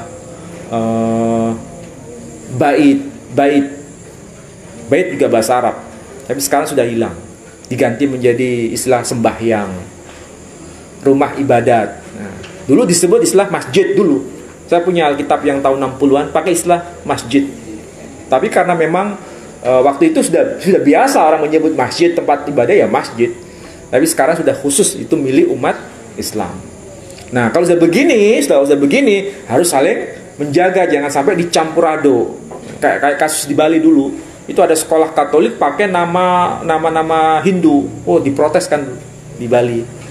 Apa misalnya sekolah Sasana Dewata, padahal sekolah Katolik, tapi kok Sasana Dewata itu kan seperti mirip Hindu. Nah, itu membingungkan, maka disuruh diganti sekolah Santo Yosef, itu tak boleh dicampur aduk. Jadi memang masuknya Kristen itu lebih belakangan, jadi wajar mengikuti tradisi pengaruh Arab. Tapi sekarang sudah mulai dijernihkan. Kalau sudah menjadi trademark agama tertentu, nggak boleh dicampur aduk. Seperti istilah sholat itu milik Islam, tidak boleh diadopsi dengan agama lain. Pakai istilah sholat, saya sholat di mana? Sholat di gereja. Nah, kalau begitu kan jadi membingungkan. Jadi ya tetap sembahyang di gereja. Oh, berarti dia sembahyang di gereja, bukan sholat di gereja. Saya kira itu ya. Apa? Ini mengenai tokoh kontroversi Maryam tadi, Ustaz Menahem. Kan tokoh Maryam ini seolah tertolak ya. Tapi kenapa tokoh Maryam ini di agama Katolik justru sangat dipuja ya. Bahkan levelnya itu hampir mendekati Yesus ya. Bahkan doa-doa itu lebih banyak ada doa Salam Maria, ada doa novena segala macam. Jadi di Katolik begitu dipuja, di Kristen tidak. Sementara kalau dari sejarahnya tadi kan Maryam ini tokoh yang tertolak gitu. Jadi kenapa di Katolik itu begitu dipujanya gitu? Ya, kalau sudah kasus kayak begini, kita bisa paham itulah warna-warni dari sebuah tradisi. Jadi tradisi itu tidak tunggal. Tradisi itu bisa macam-macam. Meskipun tokohnya itu sebetulnya satu, tapi ekspresi terhadap tokoh itu bisa beda-beda. Artinya ada tradisi-tradisi yang tidak seragam, tapi tradisi yang beragam. Belum lagi kalau bicara pesantren. Kalau bicara tradisi otomatis tidak tunggal, pasti satu. Makanya jarang kan satu pesantren kemudian utuh mulai dari asal sampai ke bawah. Biasanya pecah. Ini pecah lagi. Tapi jangan lupa bahwa itu mesti ada satu pokok, ada satu yang menyambungkan. Nah, kasus dengan pertanyaan tadi, memang Quran memberikan informasi bahwa tokoh ini tokoh kontroversi. Bagi kita yang muslim itu sejak dia dilahirkan sampai dia melahirkan, statusnya tetap sebagai manusia. Tetap sebagai manusia yang bernama Maryam. Tapi bagi orang Nasrani itu bukan sebagai manusia Maryam, tapi manusia istimewa. Apa istimewanya? Sebagai ibunya Tuhan. Bagi kita hanya ibunya utusan Tuhan. Nah, beda kan? Bagi Muslim hanya ibunya utusan Tuhan. Tapi bagi saudara kita Nasrani, ibunya Tuhan. Kenapa bisa beda? Ya memang tradisinya beda. Kenapa kok nggak satu? Ya memang tidak satu. Faktanya sejarah membuktikan ada beberapa macam. Nah, Islam datang, yaitu fungsinya untuk apa? Musaddiq. Meluruskan, membenarkan, mana yang bengkok, mana yang masih lurus dijelaskan di situ. Itu kalau versi Islam. Nah, bagaimana dengan Yahudi? Yahudi memahami Maryam, ya tokohnya memang Maryam, tapi bukan sekedar manusia Maryam. Ibunya utusan Tuhan tidak, ibunya Tuhan juga tidak, tapi apa? Manusia pezina. Sampai hari ini, kalau kita tanya sama orang Yahudi, bagaimana pandangan Anda mengenai Maryam? Begini jawaban mereka, bukan begini. Maaf kalau saya harus mengatakan, karena memang itu fakta. Manusia Maryam itu menurut Yahudi, dan Quran memberikan informasi dalam surah Maryam, surah 19 ayat 28. Coba dicek itu. Mama ummuki baghiyah, ibumu bukan seorang pelacur. Tapi dalam agama Yahudi dia dianggap sebagai apa? Dia seorang manusia perempuan pelacur. Beda. Jadi meskipun wah, Yahudi kayak begitu. Ya memang itu pemahamannya. Tapi apakah kita tidak bisa bersama-sama dengan mereka? Bisa. Saya pun punya teman seorang rabi Yahudi. Saya beda dengan beliau, ya. Tapi dalam hal soal masalah begini, ya memang kita harus beda. Tapi dalam hal yang tidak begini, ya kita bisa bersama-sama. Contoh apa misalnya? Bagi dia, bagaimana pandanganmu mengenai kiblat di Mekah? Oh, itu kiblat yang betul. Cuma itu bukan bagian dari syariat Yahudi. Kemudian saat ditanya balik sama beliau, bagaimana pandanganmu mengenai Yerusalem? Bagi saya, Yerusalem itu kiblat yang betul, tapi sekarang bukan bagian dari syariat kami. Itu sama kan? Jadi di situ ada saling menghargai. Meskipun beda, tetapi saling menghargai. Makanya kalau pikiran kita semakin terbuka, bisa menerima macam-macam, itu semakin arif kita hidup. Dan hidup itu tidak ada beban. Hidup itu tidak ada merasa paling. Memang kita harus ada pegangan, ya. Pegangan itu harus ada. Dan perlu diskusi panjang.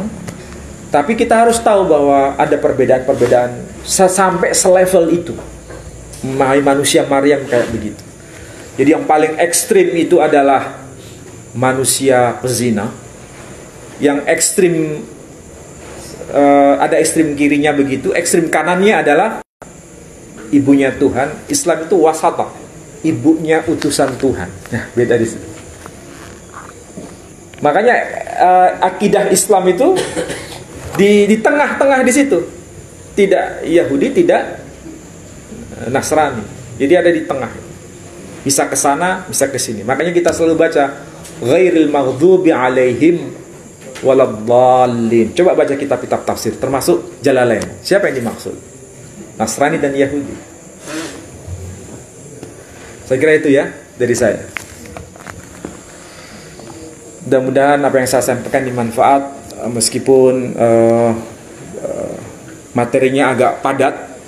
Mudah-mudahan ini manfaat untuk kita semua, semakin arif dalam kita menata apa ya yang dimaksud dengan tradisi berguru itu. Saya kira demikian. Saya tutup dengan Assalamualaikum warahmatullahi wabarakatuh. في القلب مشاعر أخفيها قد أشرقت الشمس عليها عن خطط لم أعبأ فيها ستكون بأيامي فرقا فحياتي قبل الحلقات تيه بضياع بشتاتي